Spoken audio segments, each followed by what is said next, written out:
Like, I see you. I'm not doing anything Awesome. stronger. I ran out of seltzers. Yeah. Yeah. Well, guys, you have joined us for an hour of the Proof of Beauty happy hour today.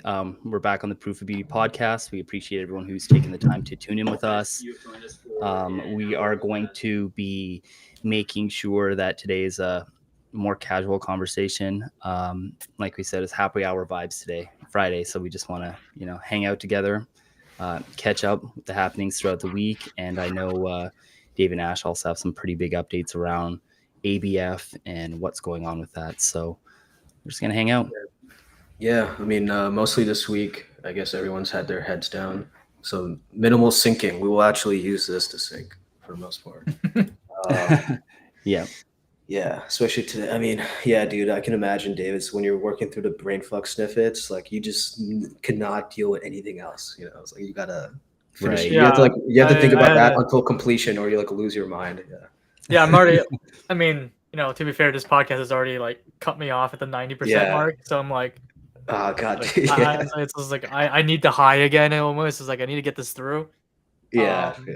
But to kind of give context, there is, Mm-hmm.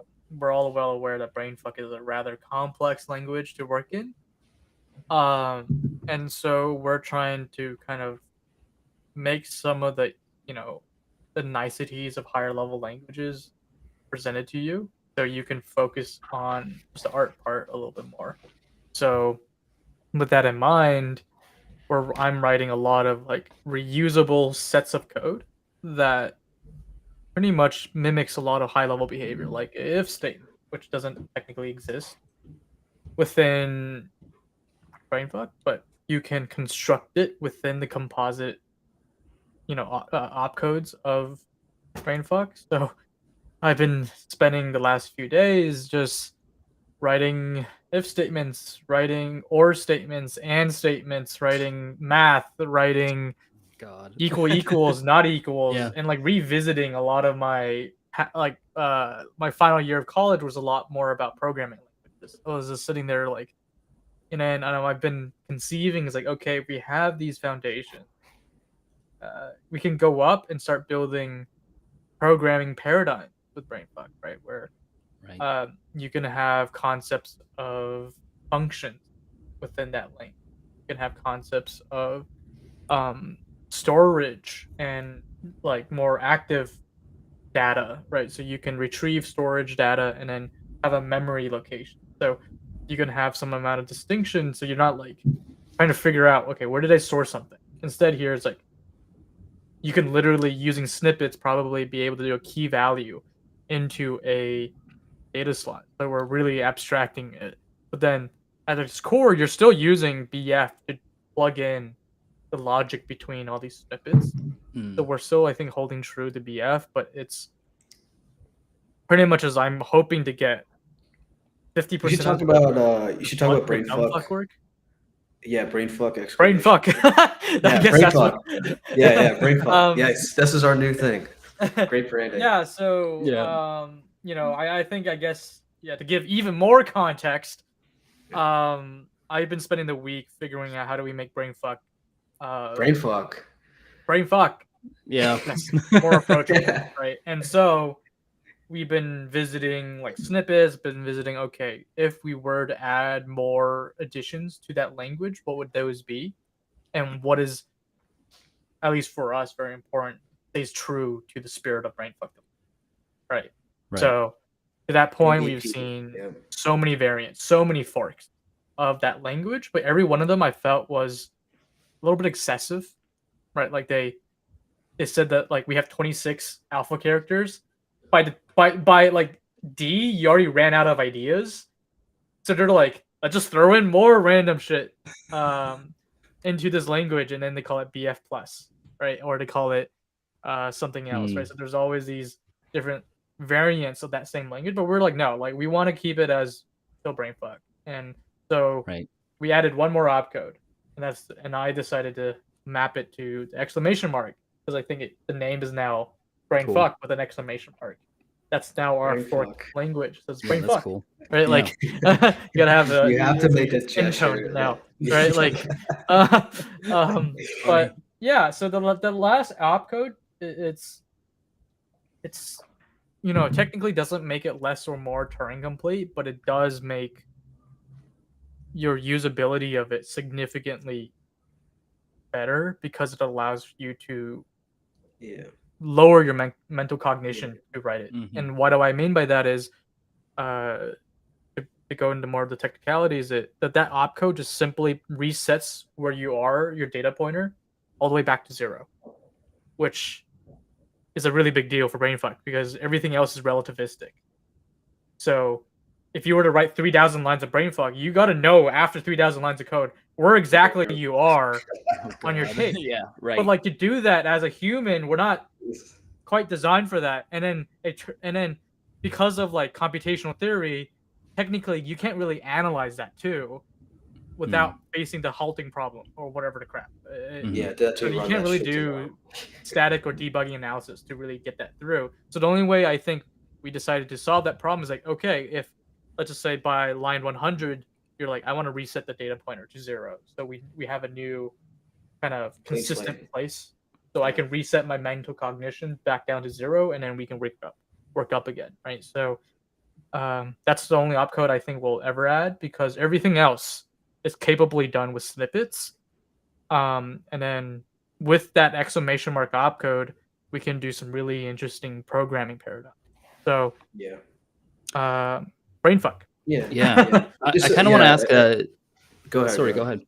Yeah, I was just gonna provide like a little bit additional colors. Like, Okay. yeah, I mean, it's like again, it's like we're using brainfuck for the project. Why do that? We have our own absurd reasons, and then Right. I mean, we can use a more practical language, of course, or use like a plus enhanced version of brainfuck. But again, right, it's like whatever David's modifications are supposed to be like in the spirit of brainfuck, minimal viable product. Like, yeah, smallest set of improvements basically to make it work for people. Right.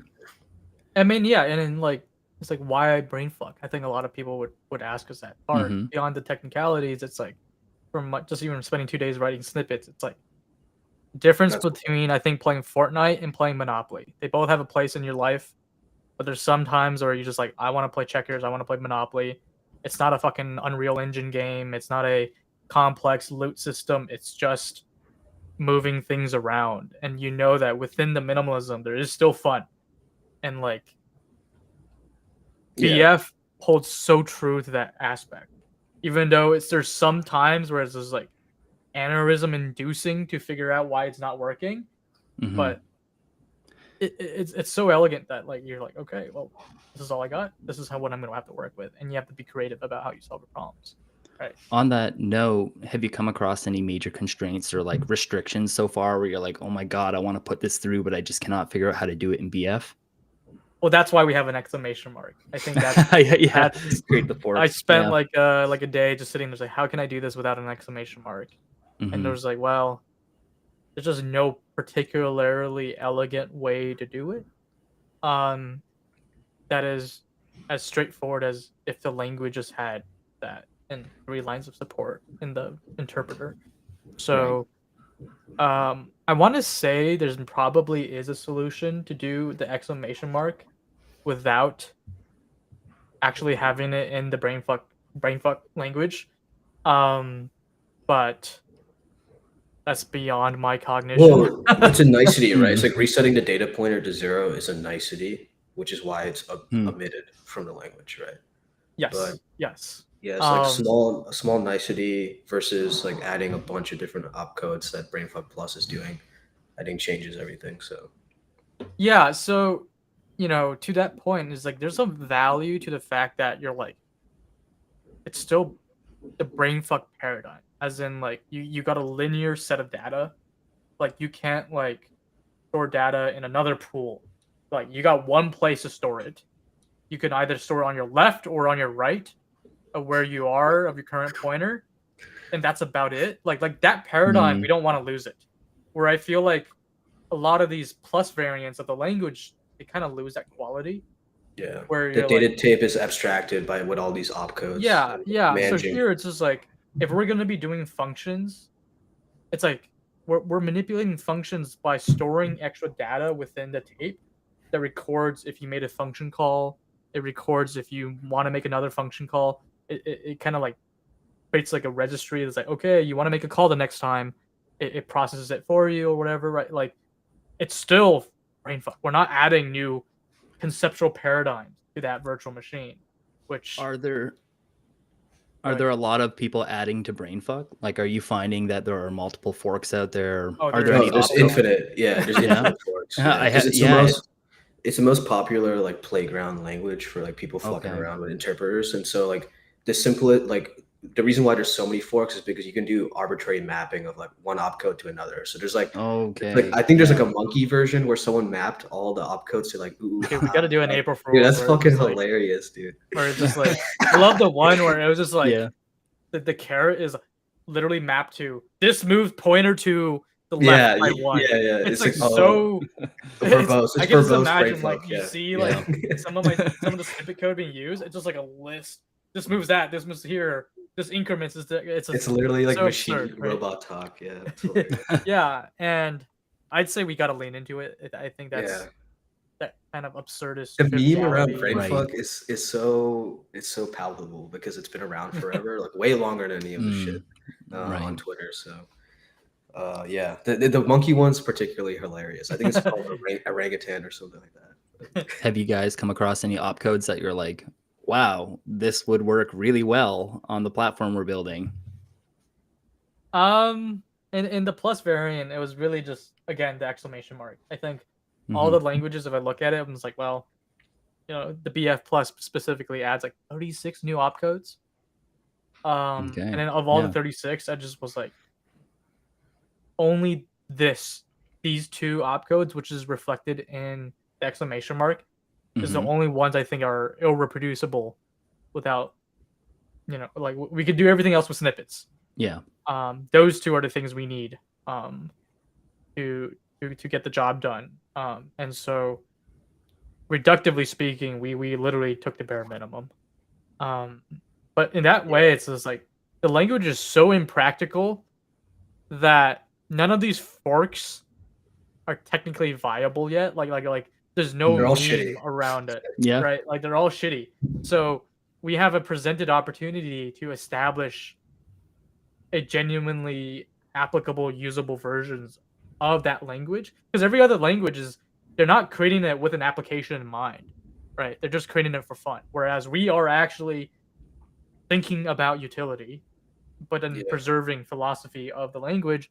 So, like for example, BF Plus, wasn't that made like this year in February, right? It was 4 months old, right? That tells you just how recent some of these forks are, but also in reflection that like a lot of these forks, they haven't established themselves as like the canonical fork BF, right? Like, and that's where there hasn't been even a situation for that to even happen, of course, right? Because it's been living in just academic CS meme territory, and now we're bringing it to like larger beats. It's still meme territory, but like it's a bigger meme, like way bigger meme. So yeah. So where are people learning brainfuck? Like in general, are people just learning it in college? Is it something that people are just taking for a moment? Where are people? It's literally like the small niche CS major who's interested in interpreters and languages, which is like, you know, like sub 25%. Those people are looking at brainfuck. So I mean, to be fair, the language isn't hard to learn. It's 8 opcodes, but it's near impossible to actually want to use it because one, it's just like, you know, let's just say scarcity of time. Like, why would it in your livelihood would you think of spending time writing brainfuck if you have no reason and output that you're expecting to create out of it, right? Like I learned JavaScript because I wanted to make a website. I learned Swift to make an iOS app, right? Or you learn C++ because you want to do better on interview tests, right? Like there's no, unless you're so passionate about BF alone, there's no end goal before. Yeah, like there's nothing specific to BF. I would say it's more like if you're learning interpreter design and maybe syntax highlighting, these types of things, like that's the easiest place to start with because it's a very small set of things to work with. So and if you're looking at like making a language from scratch, you would look at brainfuck because it's like the simplest version of that. Yeah, but I mean, Okay. Yeah. indirectly is right. Like we're giving a purpose to learning, Yeah, right? Like you learn, but you have Right. to turn a Yeah. pixel red, it right? might be Like the that, first purpose. right? Yeah, and Yeah, like yeah, we kind of in some ways it's its first purpose, right? And maybe for Wow. the language, and I don't know. I feel that is such a strong story mythos, right? If we do this well in a few years, it's just like the weird meme that like BF in its weird irony actually found a purpose in life as a language in a Right. platform where nobody conceive and the language name it was born not like every step of the way yeah, that BF came to form, it was not designed to have a yeah. purpose. Yet Yeah, we gave one, honestly, right? we Like should be Right. surprised it's even called brainfuck. That's like a first surprise because this was made by academics in a university, and they were obviously showing their professors this shit and like publishing it. So like, Yeah. it makes you think. I think most people know that universities are pretty like strict about language Yeah. usage and like anything, any context. So I just like the counterculture style or like origins basically of this. yeah, and I think it captures what ABF is. It's a counterculture project against status quo generative art systems. And so what better language to indirectly carry the torch for the grander project it is, right? Because, as much as we're spending all the time today talking about brainfuck, I think we're all aware that the ABF system is a lot more than just a language. It's so many amazing nuances, so many amazing things about it. But I think almost having a mascot in the form of the language helps, I think, perpetrate the story a little bit and hopefully be like the metaphorical campfire to tell the grand lore of the universe, right? Right. That we hopefully can shape. Yeah. So And I mean, we're actively working on a tutorial system to be part of the ABF universe. It's going to be in universe, and hopefully that teaches people kind of like the bare basics of brainfuck. I also need to walk through it myself, so it'll be helpful to build those tutorials. So if you were an individual who didn't have any coding experience and they approach you and they say they'd like to start, would you just send them back to another language to learn like basic syntax and things like that? Or would you just tell them to learn the opcodes? It's a I'm good question. good. That's a very good I, question. Yeah. Yeah, I don't think my answer is gonna be good. Like I'm yeah. jaded enough to say that like wait for You've somebody to learned. buy one. Yeah, you learned Buy one it. from them. You learned coding like pretty young, so maybe you forgot like the first epiphanies you had. I still remember. So like to me it was like not even variables but for loops, I think, right? Stuff like that. If Sure. Yeah. statements. Mm-hmm. That's Mm-hmm. that's pretty much all you need. That's it, right? There's nothing else beyond that. If statements and for loops. So I think either there's like two ways to think about it. It's like if someone Mm-hmm. needs help conceptualizing a for loop and an if statement and then the power of like like the power of those two things. I learned programming from Python, string manipulation. That's all I was doing, purely string and object manipulation. And pretty much, I think you learn everything about programming just from that. And then, uh, but if you really want to know about computer science stuff, Mm-hmm. like how it's working under the hood, or just like a little bit more like get closer to that mindset, then brainfuck actually I think is a very good academic language because it does force you to be like go back to like robot monkey mode of like plus plus plus plus and like decrement decrement decrement like yeah. So I wonder. It's just like would you ask that same question for art blocks, right? Like Hmm. if you were a non-developer and you go to the art blocks platform, are they interested in your addition to the factory collection? Like Hmm. in that sense, wouldn't that be the more because P5 is probably for a lot of non-developers their first entry, like processing is usually their first entry into the programmatic paradigm where they're really easy drawing interface, right? That uses code Right. instead of like a pen and brush, digital pen and brush. Um, so like, if are they asking that question about that? Because clearly they chose P5 knowing that that's the biggest audience to draw to, right? And then the attritionomics would eventually lead down to a certain amount of people, and then that's whoever gets to be on the factory collection, on the actual best curated or whatever.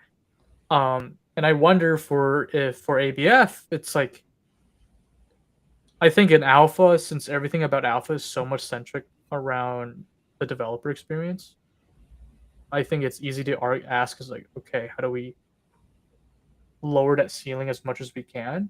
And I think we need to. Like that's a very clear thing. Now to that point, it's just like I don't see the end game to make a person who's not a developer A generative artist. very, very, very interested about. Like I don't think if we could, I don't think making that say have a conversion rate of like 20% is our end goal, right? Like, I feel like that conversion rate is how much we can do. We just can't get it to convert. Because indirectly, I would just say like use processing because that it brings out like a larger question of like, is this and if this is this. I mean, I guess you can talk about generative art specifically, or you could even talk about NFTs. It's like, I don't know. Does it even make sense that we're trying to lower the barrier to non-developers? Because engineering is sort of native to the technology and art genre, right? Right. I think that's a larger point. But David, you probably have more thoughts on that. Personally, I'm a little bit more extreme in that. I mean, Probably what we're doing in terms of focusing on technicality is probably Yep. the direction that the genre is going to move in. So if you're not doing that, then the genre is not for you. Maybe. yeah, I It's my mean, thought process. it's Mhm. you know, I feel like I'm like wishy-washy about this a bit, where it's just like, you know, I do think the future is on chain, but as we go into on chain, I think as you're well aware, the nuances of performing high quality on chain becomes more and more and more and more technical, right? In some Technical. ways, we want ABF to kind of be a little bit of a bridge where we abstracted some of that technicalities, to kind of get an engineering base, a generative artist base to kind of start appreciating on-chain systems. Right. I think that's where we place ABF within that link. Now, does ABF have the capabilities to go even lower within the link to somebody who's a non-dev?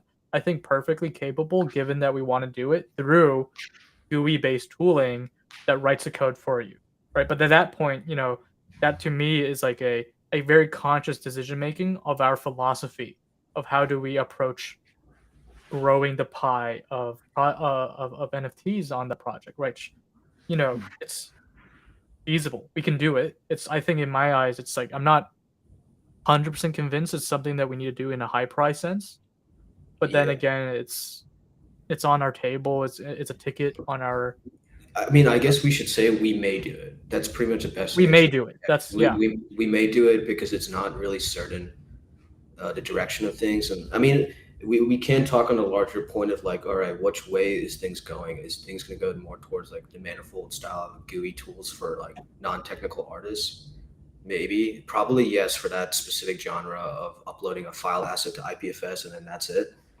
Right. But we're not necessarily concerned with that genre of NFTs, right? We're going way towards the uh, boutique, like highly Which specific to our you know ideas, pushing that's technical where I benefit. hope like the storytelling narratives help give another surface for people that are you know intrigued into this world in a different way that may not strictly be non-technical. I think that's one of the things that I think I really value there.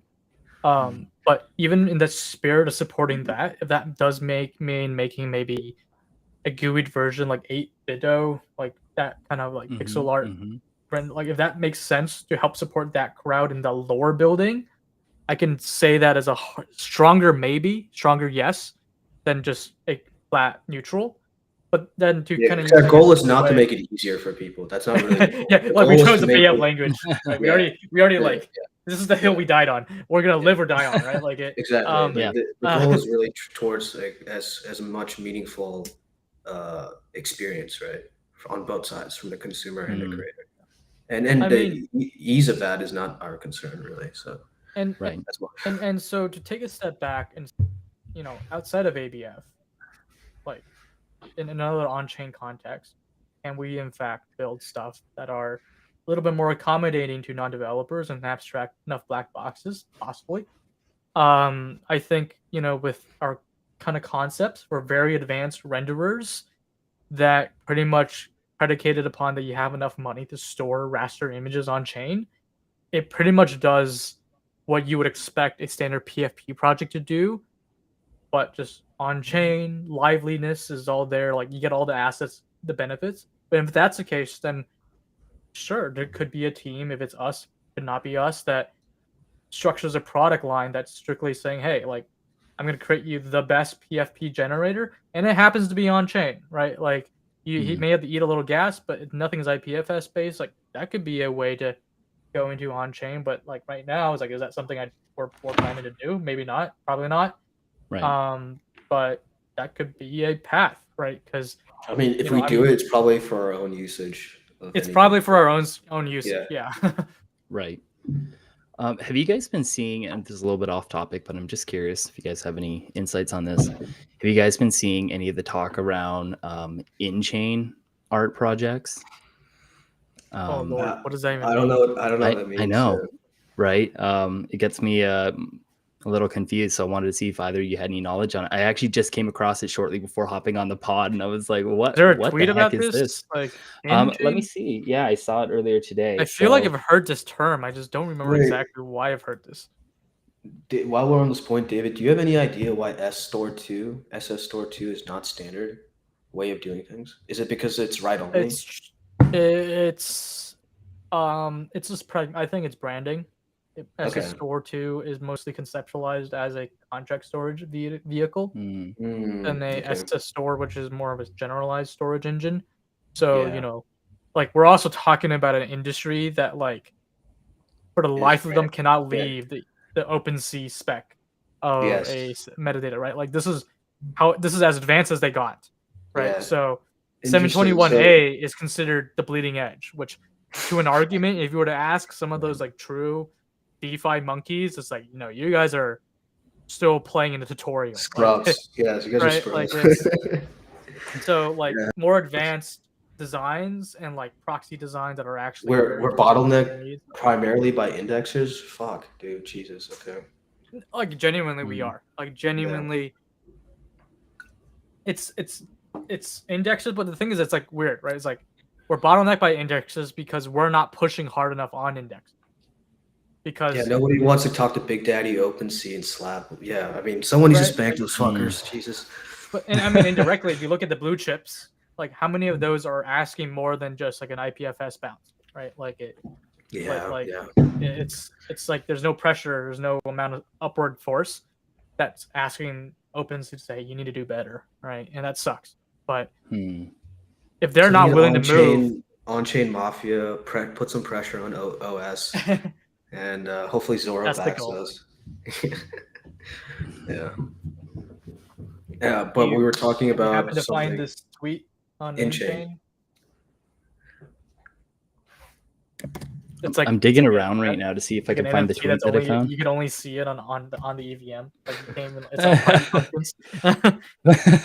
I have no idea. I was wondering if like perhaps it was even just like a. I'm looking it up. I can't find anything. Yeah, I can't find what I was looking at earlier too.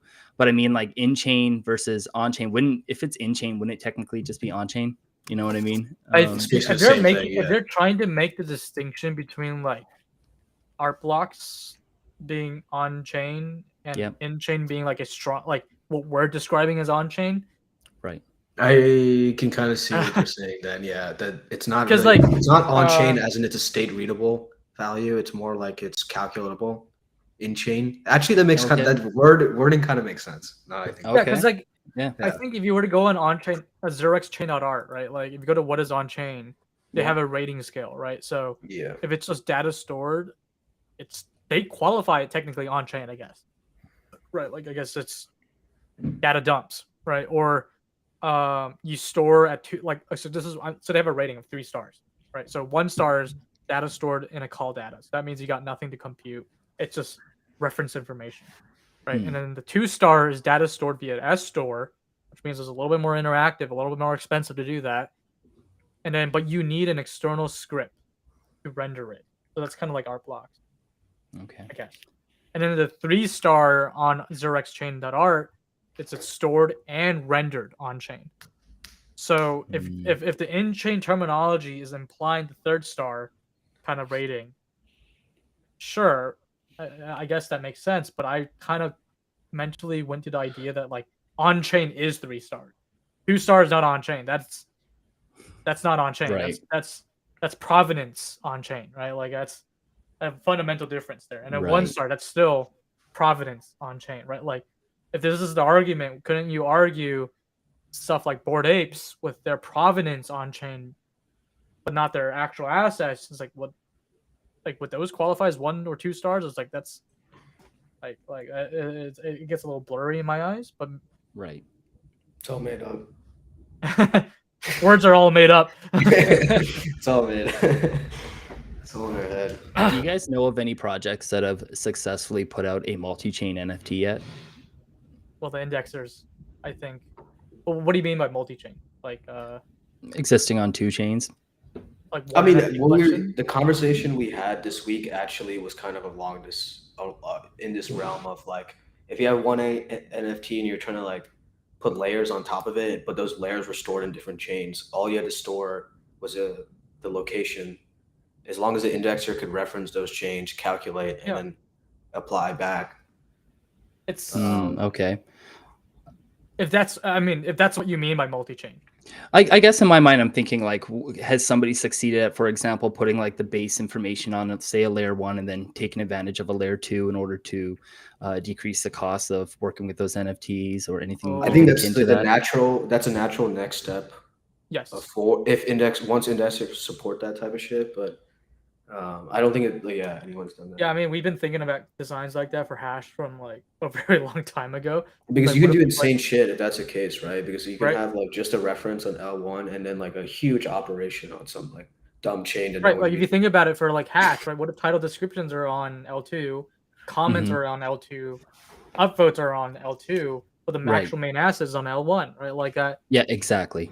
that Yeah. would be wild, but like obviously we're not feasibly possible at this point to design such a mechanic. Or in, let's just say, even in on-chain context, art context, what if you stored all your assets on an L2, which is cheaper to store, but then your actual NFT is on-chain on mainnet because that gives you the best capital inflow, right? Like that's the best capital market, right? So if such a design, I'm gonna, like, people are all shitting on L2 as being centralized, but I'm gonna be honest with you guys. I think pretty much most L2s are better than IPFS. like at Yeah. least to give you a certain probably, amount of yeah. economic guarantees, right? That your Yeah, data is big going time. to be there, right? Like it. So like, we're kind of already alluded to this with like Arweave file resolutions, right? I think like like OpenSea, for example, supports Arweave:// and you can effectively reference Arweave data, but Arweave is effectively just storing things with call data. It's just dumb storage, right? It's mass storage. It's like S3 bucket, right? But decentralized. But like, Yeah. like if I were to write an no indexer, one can explain to us how Arweave works, or I have not yet to learn how it works. Jesus That's so Christ. funny. but like, right, like if you think about it, for an indexer, I really hope is that we could be presented into a future where we give them Polygon : // it's just making another ETH call, which at the end of the day, economically speaking, is trivial, right? But for them, it's a matter of like giving that support to us. If you give us that support, it's off to the races, right? Like it's for us, we will gladly use that for future projects, right? But in part, I think also like as we enter a sharded future, there's been no reason to build, I think, good UIs that shared 2 chain IDs at one point. Like you build like a website, you either switch to Polygon version or you switch to Optimism or mainnet, right? It's binary. You could only switch. But like say for Hash, it makes a lot of sense. Yeah. Right? You can have 2 connected chains, right? Yep. One is Polygon, one is mainnet. Right? You do selling with mainnet, you do writing with Polygon, right? But there's not been an application for it, so MetaMask would just also be MetaMask. They would just never give us that kind of support. right? Yeah, and Mm, the But, reason right. people haven't done it is because of fucking MetaMask, probably. That's probably why. So right. lack Yeah. of support, lack of applications, and I guess lack of Right. applications to be supported, period, would be the biggest hurdle here for us to have a multi-chain future. Yeah, so indirectly, it's just like I kind of look at it as like as a studio, how do we help push in the right Yeah. directions? I think Yeah. it's We we just have have to. we have to introduce the ideas, and then that's the best we can do because we are not in a position ourselves to necessarily push any one idea forward. We have Yeah, to work with and kind of make people realize our thought process on things. But then we also have to remember why is the situation the way it is now, right? Because whatever company that people spin up, they're going to get investment, and then their next focus after getting investment is going to be building out a product as fast as possible. They don't really give a fuck about Right. anything else, Um, yeah. I mean, we've so that's why we don't even hear about it on Twitter, right? So why isn't this Right. conversation being had? There's lots of technical people, lots of engineers on Twitter, but very little conversation happening on really pushing things forward. So yeah, and I Mm, think we're gonna hopefully use the podcast to talk about it, but also use our projects to prove that this is interesting with possibilities in the future, right? And I think our right. current hash v3 metadata design is designed in a way that if you were to offer us multi-chain protocol metadata, we can technically shift everything that hash is currently into a fully Web3 world. Obviously, it takes a crap load of work still, but it's we designed yeah, hopefully for that future. But yeah. I'm sort of unsure like what will happen, like how things will unfold. It's like I don't really foresee OpenSea just slowly making upgrades oh no, to no, no! In things. their history, these Prob- fuckers are yeah, like like Mhm. what's gonna happen? It's like it takes someone like us or maybe even or someone else to like just get a really popular project that's in a very novel way, that's designed in a very Mhm. novel way, and then that is like forces their team to be like, all right, KPI yeah. bullshit, and then we I do this, honestly Right. implement think that's the this. only It's way so it's gonna fucking work out annoying. is Yeah, No doubt. right. Like the fact that this was early days OpenSea, right? When CryptoPunks is like de facto NFT, they technically in the beginning weren't 721 standard, right? Yes, there was the wrapped version, but like Right. pretty much OpenSea at the time had to hard code a lot of crap just for to crypto. support CryptoPunks, right? Wow. Yeah. And in such a way, it was just like there was like a forcing function that indirectly happened, and that forcing function did eventually lead to the 721 spec, right? And I think that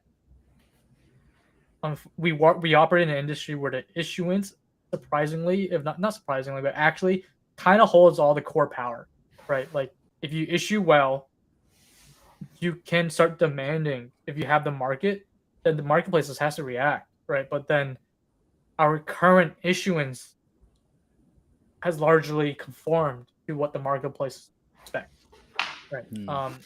Where if we could start entering a future, maybe like the other lands project, which I don't frankly know much about anymore. Like Mhm. there was like the whole crap that they wanted to go to their own private L2 or whatever the hell, right?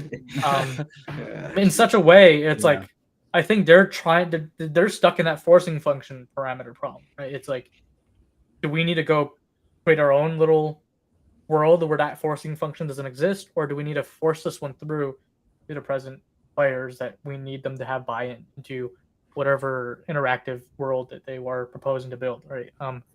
Yeah, in my opinion, it's like we should Right. just not cater to OpenSea, especially if we're serious about the craft, like the direction that we're trying to head in. Right. Yeah, like the which I can't remember CryptoFunks, right? Like the fact that they were yeeted off of OpenSea because copyright claim. Right. But then they have their own private marketplace, which like their private marketplace. I read the contract. It's not bleeding edge stuff, but like Yeah, it whatever. sustains some amount of capital Yeah, inflow and outflow. Yeah. I wouldn't say it's enough people, to. people traded on a more than hash marketplace. So yeah. Yeah, it's like Hmm. it works, and if there's a certain demand, people should will and draw. So I think we all stand here on the positions like you pretty much have to violently move forward. Yeah. And then in such a way, you pretty much tell them like, all right, we're here. You come catch up to us now, versus we have to catch up to them, or we have to push them with us, right? Like it's Mm. Yeah, um yeah. Someone you can't let OpenSea daddy dick us forever. We got to do some daddy digging at some point. yeah, Yeah, Yeah, so like where I think we're internally already having conversations about how do we create a political force that allows not just hard power in the sense of IPs, but soft power to help a little bit. This I don't know, Maybe like Armada would be a good term, just to Yeah. yeah. shit on OpenSea even more. Do you guys know of any like formidable, I'm talking on a technical level, any formidable OpenSea contenders right now? Oh, Seaport. After Seaport came out, it's kind of like a It's technical definitely hard. parody. Yeah. I think at this point it's about equality of liquidity. Like you compare to liquidity level. At the technical level, again, this is something I felt in the DeFi era too, especially when we were doing like swaps. It's like Yeah. it's a rat race to the bottom. Yeah, I mean, like Coinbase couldn't even get liquidity, right? If all the people Yeah. who had a good chance, like they probably had the best chance, and they still fucked it. So And then like LooksRare Good did point. a massive vampire attack, and that brought liquidity, but not too yeah, much. And then Right. OpenSea was smart enough to go buy an aggregator. And that's a good play for them in the sense that even if there is any upside on other liquidity, for one, they probably have a crap load of gold data to learn about how other marketplaces now operate and how the selling buy sell behavior is. But two is like now they have a portal and also a fee gate if they ever introduce one Yeah. into other liquidity, right? Like it's pretty smart of them to grab an aggregator that way, right?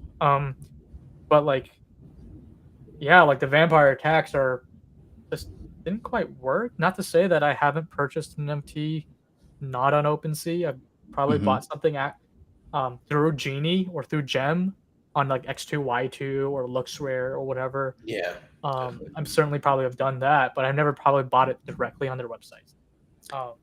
Do you guys use LooksRare often? I only go on there occasionally just to see stuff and like Yeah. I mean, learn the about way the I price see it is like delta. if we Mhm. care about decentralization, there has to be consumer shift towards a primary source, which is like the website hosted by the project, right? I mean, there's already enough problems with decentralization around Web 2. It's like we don't want to create like structural problems in the marketplace. I mean, So, right, we're already seeing Mhm. it already, which I'm like, it's like me being jaded. It's like the amount of Solana love that OpenSea is giving. It's like I think it's more of a like yes, I think in part I do think at a purely product managerial level, there is enough volume signal on Solana to warrant if I was to run OpenSea just from data alone, that probably is a good place to go and build a non-AVM marketplace. Sure, whatever, right? But Mm. I think there's also been a little bit of extra political pressure from their money to support Solana. Which, this is the big powers at play. Right. And it sucks. And I think, yeah, like I know that 0x with V4 holds a very strong philosophy that IPs should own their own markets. Now, do I think it has been successful? Not really, honestly. I think it again goes back to like the forcing function isn't strong enough. I think Hmm. where the NFTs demand such a bespoke experience where it becomes the home for that liquidity, and the only good forcing function we have seen is literally being blacklisted from yeah, I mean, OpenSea. I think it takes time too, right? As like Right. the genre of art evolves to be more and more, let's say, avant-garde, just for usage of the word. Um, yeah, in both technicality and in terms of the actual art itself, right? For hash, it doesn't really make sense to trade it on OpenSea because you literally can't even see all the data or filter shit Right. correctly. Right. So you almost have to like, or you just won't get a good experience in OpenSea. So like, I think we'll see more projects like that happen. Yeah. We're in the token phase where everyone just wants to trade shit like ERC20s basically. Yeah, I mean, I'm optimistic that a few years from now it's gonna be such a different world. I think right now, if you were to ask a lot of newcomers in NFT space, like they're at such a they're not even they don't even know that they're in the pool that there's like a hugely deep capacity of this technology space. I think Yeah, I when mean, you're only looking at PFPs, you get a frame of mind of what is possible. Hmm. yeah. Go ahead, I Ash. mean, these marketplaces are honestly going to become very irrelevant. I hope so in 5 years. Jesus. Yeah.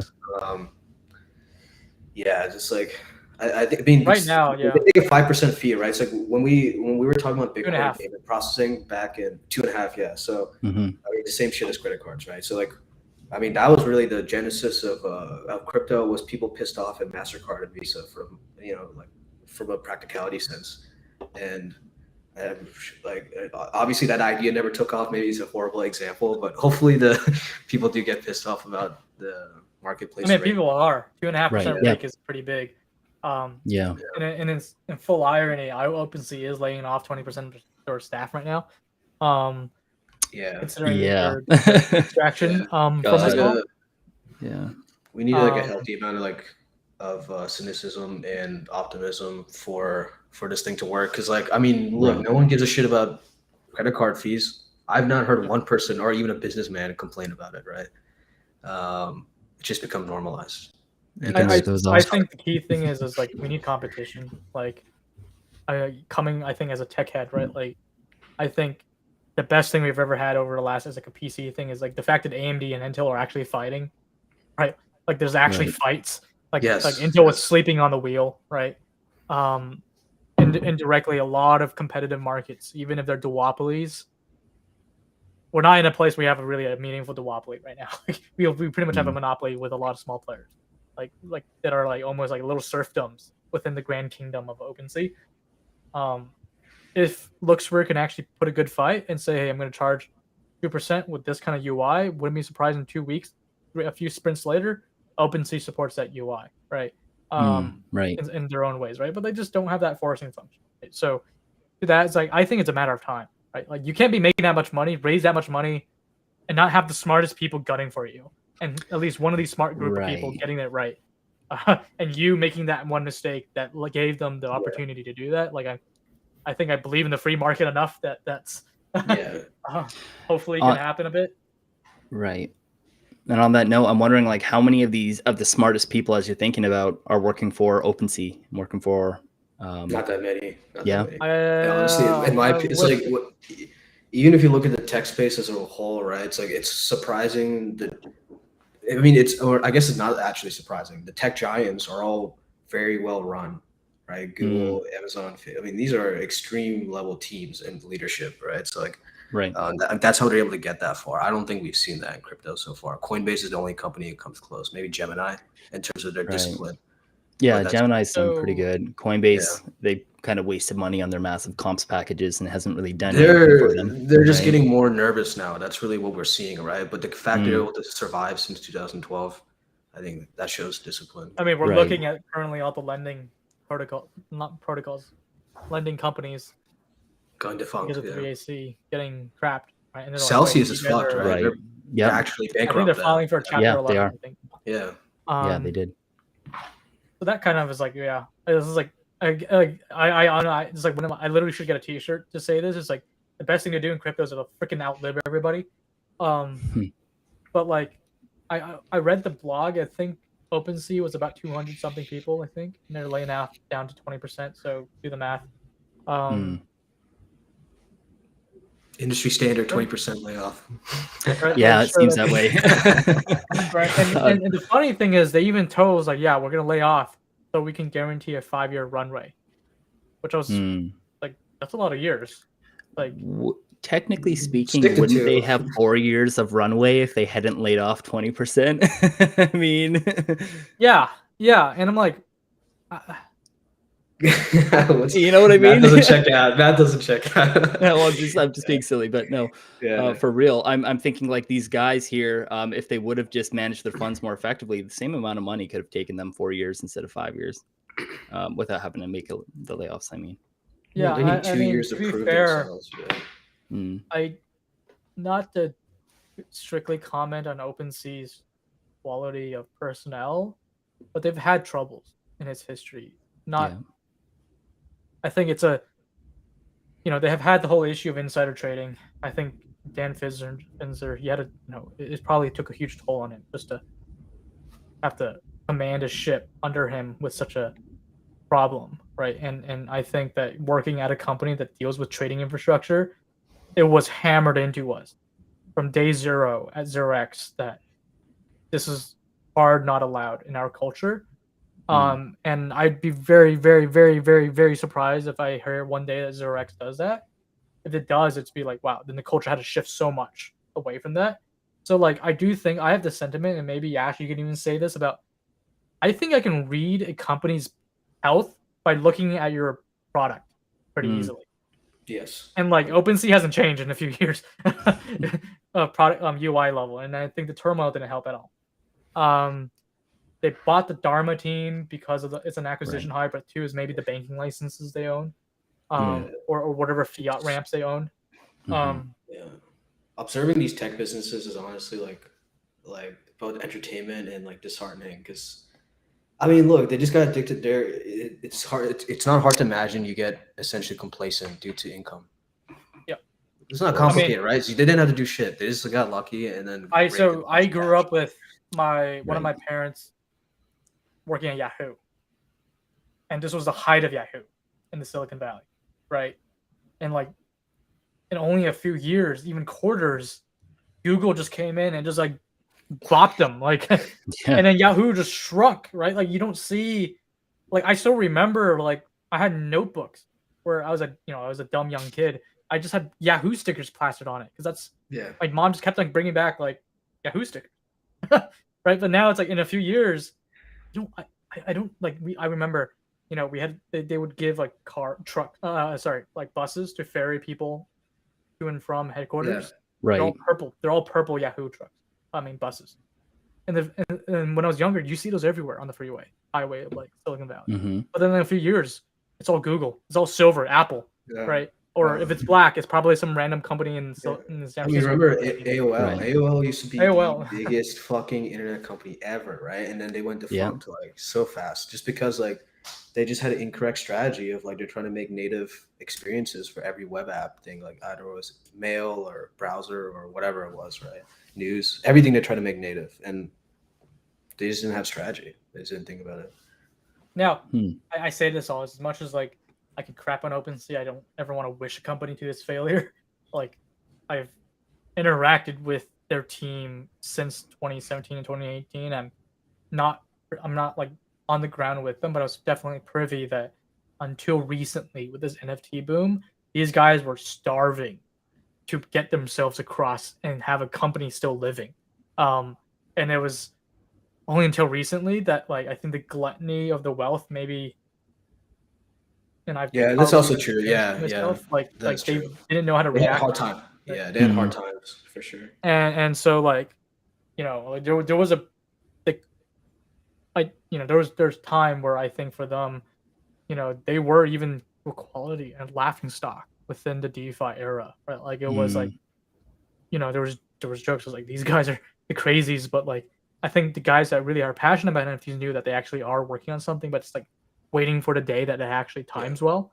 Yeah, but Nifty Gateway got saved basically by Gemini, who bought them out surprisingly pretty early on during the bear phase, winter. And like Super Rare, the fact Super Rare is still independent, is impressive alone, right? And to an argument, right? Like I remember when Art Blocks was just in Rinkeby, right? And I was chatting with Snowfro at the time, so hey, you guys are doing something really cool, and then they were like, well, I was like, it's for him was like a side project. The guy literally learned how to code to make art blocks, which is hats off, massive. Yeah, no doubt. He built his own rendering pipeline. He built everything in that first version of that website. And honestly, was it not for that bull market, he would like a lot of these NFT things, we were all at the cusp of waiting for that, right? And you can argue Cheese Wizards is one of those projects that unfortunately bad timing fell to the timing problem, right? And I built projects before Hash that I don't talk about because they never worked. And I like to think of them as they failed because one time. How early was those projects? Were you making those in 2018, 2019 timeframe? I made one 2018, one in 2020. I made two. And then 2020 was when very end is when I joined 0x. So yeah, so like a little earlier in 2020 is when I started playing around. That was still like bear. It was still winter. It was hard bear. It was like, I mean, DeFi may have had its yield a little bit, but like man, it was like still 3-digit ETH, right? It was like so. Do you guys remember? 3-digit ETH, it's bad, right? But do Do you guys remember when the markets pumped like crazy in 2017, 18? Like, do you guys remember that time? Oh, that was the start of it all for me. But Yeah. Same. That was the start of it all for me. You guys remember seeing like Einsteinium go up like 400,000%? Yeah, I lost a lot of money on Dubai coin. What an idiot! Right? Oh, really? Yeah. I think we all lost. Yeah. Dubai coin, dude. Oh my god. Yeah. I may Cryptopia. have This is made, what I use. Yeah. I you guys made some remember that. purchases into XRP on the wrong time. And Yeah. that created I got XRP at the perfect time. 30 cents, exited at $3 on that January pump. I had something like that as well. Like I got in a really good time, got out at a good time, and it pretty much funded like my initial portfolio.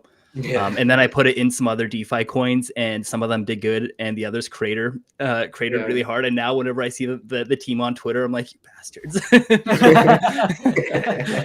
Like you guys promised so much, but delivered so little. No, but that was a crazy time, man. It's like I remember 0x did the huge ICO. That was big news, 2017. Yeah. Right? Well, huge and splash, but they didn't raise that much money relative to. Well, how much were we talking about? Wasn't it like 200 mil? 22. 20. That's what it was. Yeah, 22. Because they imposed the limit. They didn't. That was a lot. That was a lot at that time, in my opinion. Well, no, because like Chainlink at the time fucking like nearly raised triple digits million. Right? Like they did an ICO too. Okay, EOS was the one that everyone was. Yeah. EOS was the the one killer. Jesus Christ, man. Yeah. It's painful to watch. Did you guys ever buy EOS? I probably like did a day trade swing. Honestly. Yeah. I held it and then I dumped it. I mean, I went on their docs before and like tried to learn it, but it was just it's like, you know, it's like if I learned this, I can't find a job with EOS. Like I need to stay on Solidity, which is like a weird irony. It's like I don't think there's a better way to find the right signal of which chain will actually kill ETH. It's like where are people learning to get employed, right? And exactly. I think Solana probably has a little bit more of that emergent behavior because of so much capital has been poured into those companies. But like, I have to ask what your guys' honest thoughts are on Polygon today. And now that's a company that's had like a lot of changes over the last few years, and it's kind of been around long enough now that it has a name that pretty much everybody knows. But now they're like part of the Disney accelerator and making all these weird partnerships. What are you guys' thoughts? My take on them, I put them in like the open sea bucket of companies that like die hard fought for their existence for so long. Like I remember when Matic this was the thing, and like you go on their website, they barely even were able to explain what Matic was. Like you know, it's fully EVM, but it was like it was a really crappy DevX, to be honest. It was a really crappy DevX. Crappy to the point where like XDAI was the more preferred L2 at the time, which was insane because XDAI is just literally AWS EVMs. And this is like you guys could literally just copy and pasta their DevX largely to get something going. But thankfully they were saved by this massive wave of pumps that gave them a lot of money. Yeah. But like, I mean, that's kind of honestly the history of crypto companies is literally getting saved by pumps. I mean, that's essentially right. And which is like the whole outliving idea, right? You got to outlive everybody because if you outlive them, you got the better chance than them for the pump. Get the pump. Right? Fair enough. But I'm not like certain if I love how they're selling Polygon. I think their early Matic and Polygon designs, it felt very native to the ETH cultures. A little too native to an extent where it's got so technical. Still to this day, like I don't know why they have like 8 variants of a scaling technology. Like you guys should just focus on one and just do that better and leave like optimistic to optimistic, ZK to ZK guys, right? Like and then leave the whole like federated or like what do you call it? Institutional things to like consensus. Like they should have just focused. So like federated networks. Well, so from day zero, I've always had this impression that those guys need to know how to focus on what they actually got and what they actually have value with, and I think they got a lot better because they were forced to be better because they have a lot more money now, a lot more people staring at them. Yeah, but I think still, like whenever you do get an influx of cash from a pump or something like that, it is still impressive whenever a company is able to act correctly off that and scale Yep. correctly. Hire people is the most difficult part. That's really the hard part, right? It's like, Right. even if you catch a pump, it can get dicey where you still continue your hiring practices and you're not really thinking about the best way to like really invest those dollars properly. It's like you may grow a very large mediocre is a maybe mean word to use, but let's just say like not like they're not like 10xers basically, right? So it's better just to get like a couple 10xers and keep it simple. So Right. Yeah, I mean, right now we're still in like a what do you call it, like a hiring route, I think, for the higher quality class of people. Because if you're high quality enough, you can go out and raise money. Right. But then, I think how many conversations we've had where like they always end is like, if you know somebody, because it looks like Proof of Beauty is not hiring. If you guys know somebody, please point it to us. I'm like, mate, I have a list of 100 companies, 100 people asking me for that. Like I don't have enough people. I don't know enough people to do it. And I know that they're probably not going to want to be paid to do something anymore, right? Like, yeah, that's also fuck. It's so hard to build a team. Honestly, it's like the hardest part. Yeah, I have, I do a little light seed on the side, but I don't deal flow. But there's been companies. I won't say which NFT aggregators, but there's been some that I was like, I would love to. There's two, dude. I would love to contribute to it, but like, which I'm not shitting on them at all. I think it's totally fair because I didn't really have much to give them as an investor, right? But they're like, if you could bring us a hire, you could probably be on our seat. I was like, what the fuck, dude? I was just like, well, I don't know anybody I can give you guys which is totally fair because it's competitive. Yeah. Like if I'm asking, there's probably a lot more bigger follower count influencer investors that are knocking on their table and asking us like, hey, I want in on your round, right? I mean, it is. I mean, just to think about the scale of it at a university level is the easiest way to look at the scale of the talent pool, because in my class of an entire technical university, Georgia Tech, there was only me who's interested in crypto. Only me, pretty much. Right? Wow. And in the class above me, only one person, pretty much, who continued with it. I'm talking about people. Me, practically one hand to count the amount of people that understood crypto for what is crypto and like had a passion to make a career. Actually, yeah, exactly. And not just my year, but just like all of Michigan, which is a large school. Yeah. Right. Like, but that was my generation, right? So. Yeah, I mean, obviously things are different during the bull cycle, where there's like you're gonna get 80% of people just wanting to trade, and then as soon as it crashes, they're gone, right? So.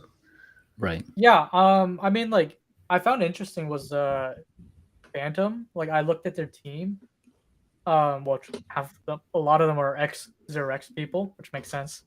Yeah. But then there's a good chunk of them are like new grad hire from like Ivies, from the best here. Yep, I know so. Yeah. Institutions, and I found that very interesting.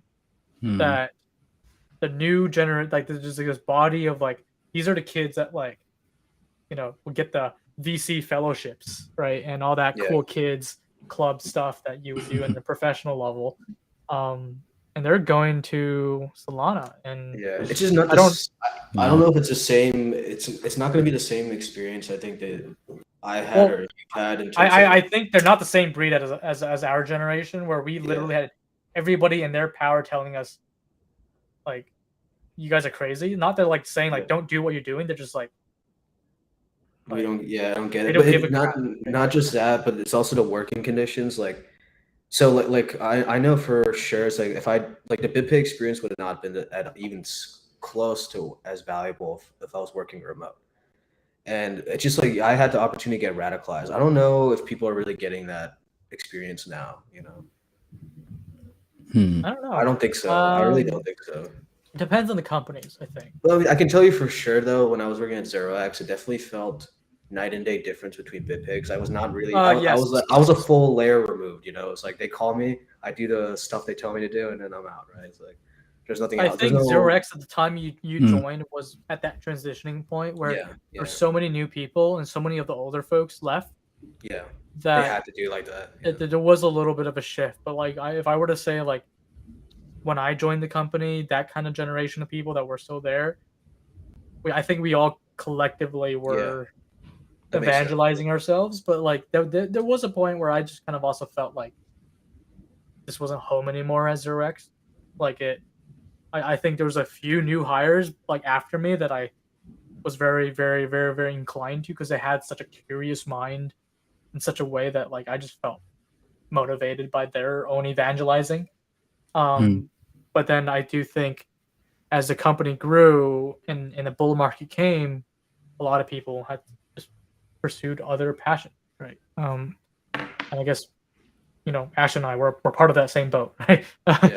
Yeah. And now the Xerox Mafia is a thing. So, yeah, and we range from massive blue chips to the de facto wallet on Solana to us knuckleheads building with brainfuck, right? Like, so add a few guys at VCs, right? Like, doing good work there too. Do you guys know anybody who left the space, maybe in a previous bear cycle, or maybe they had a bad experience working at a particular company? But I actually do know a few from Zero. Jack almost left, bro. Yeah. Jack almost did. No way. Really pushed him towards Manifold. I had a few, but mostly it was out of career passion. I had somebody I didn't know them because I joined right about when they left. That became a lawyer. He was an engineer, and he wanted to go to law school. So I don't know if he's back in the decentralized space now, but being a lawyer, I think demanded that he had to leave the space. I do think I know a few folks that kind of went back to more distributed computer science and not just Web3, but more distributed computing engineering. Okay. Yeah. I think that's some of the furthest I think people go. And then, well, I guess more human personnel related jobs are, I guess, not nearly as allegiant to. My friend from Bipe, she's working at Disney now. I think that's like the only example I have. Is it like Disney Interactive? Or... No, it's just Disney. I don't know, but Disney like, but yeah, I mean, I don't think it's like people have bad experience or just like, all right, I'm just gonna move on to the next thing, right. And they're kind of like over it or whatever. But I guess that makes sense. Yeah. Right. The reason I ask is because we know that a lot of people just don't really have the foresight to see how big things can really be. Right. Well, there's just very few times that people dedicate their genre of career to a specific technology, right? This doesn't happen often. It's true. Yeah. This is probably the only time it's going to happen for a while. Well, these opportunities don't come often, I think, in somebody's career, where you're like, okay, you jump in, you leave when you make so much money that you do whatever you want to do at that point. Right? Like, very true. Right. Like I guess that wasn't my intention when I was first thinking about this. I actually, that wasn't really my intention. I just knew like when I first saw this stuff in like 2013, 14, whatever, it was like, all right, this is it. Yeah, I mean, like that's how I convinced my dad. It was just like my parents was just like, dude, like I'm already one wave a little bit late, but this is totally okay. I get in now. The next wave is I'll be reaping all the fruits of my labor, and then that would continue. And he was like, yeah, I'm all for it. It's just this way. It doesn't sound like, because at the time when I was joining the crypto space, like, this was still when like crypto, like not crypto, AI crap was like the cool kid on the block. Where it's like, you're like, I'm going to make a recommendation engine for this new thing, for that new thing. Right. Or like a matching engine for this. That was like what you do at hackathons. Everybody was slapping together whatever Google AI API to build an image recognition XYZ, right? Like that was everything. And I think I had the sentiment that this was at a point where most of the creative problems were solved in that space. It was just a matter of money and application, and I wasn't just quite interested.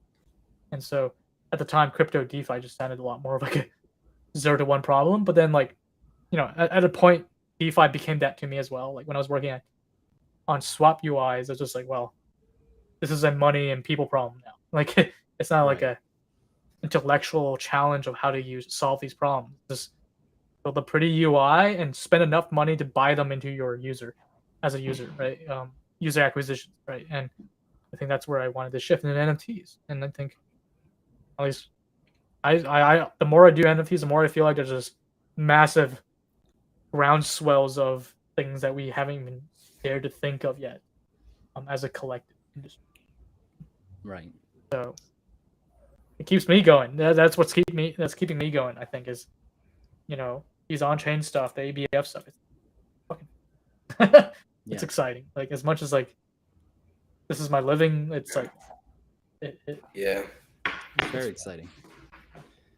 Well, guys, should we end it off here?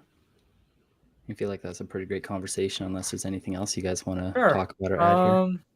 Felt like a happy hour. Yeah, it did feel like a happy hour. Yeah, we'll crap load of ABF stuff. We'll leave that to next week. Okay, yeah.